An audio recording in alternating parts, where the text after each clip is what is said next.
ইউরিদুনা লিইউতফিউ নূরাল্লাহ। ও নবী, ওরা চাইবে ওদের মুখের ফুৎকার দিয়ে ফু দিয়ে ইসলামের এই বাতিকে নিভাই দিবে। ও নবী, আপনি ভীত সন্ত্রস্ত হয়েন না। আল্লাহু মুতিম্মু নূরিহি ওয়ালাউ কারিহাল মুশরিকুন। গোটা জমিনের সব কাফের চাইবে ইসলামকে জমিন থেকে নিঃশেষ করে দিতে চাইবে।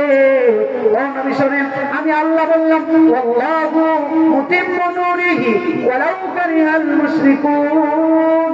আমি আল্লাহ ইসলামকে বিজয় দান করব, আমি আল্লাহ ইসলাম ওয়ালাদেরকে বিজয় দান করব। দেখি কে কতদূর ইসলামের ক্ষতি করতে পারে। সুবহানাল্লাহ।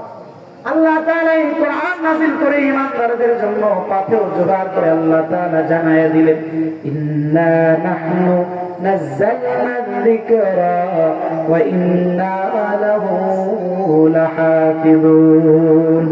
আল্লাহ তাআলা বলেন, পৃথিবীর মধ্যে একমাত্র বই কোরআন, যেই বই সব আমি আল্লাহ নিজে নাযিল করেছি। কোরআন নাযিল করেছেন কে?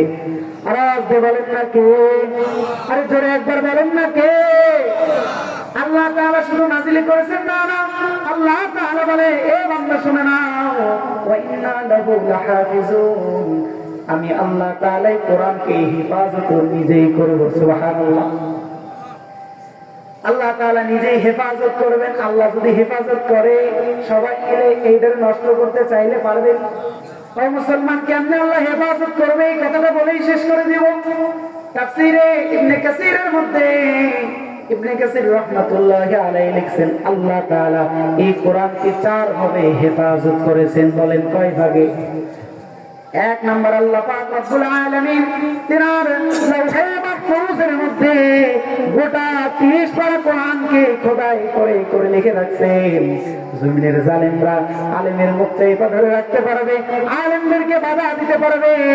আল্লাহ তাআলা জানাই দিলেন, এ বান্দা-বান্দীর দল, কোরআনকে যতই মুছে ফেলা যাক, কোরআনকে যতই মুছে ফেলতে চায়, কোনদিন এই জালেমেরা আমার আরশের লাউহে মাহফুজ পর্যন্ত পৌঁছাইতে পারবে না। পারবেনি? তার মানে কোরআন সবসময় মাহফুজ।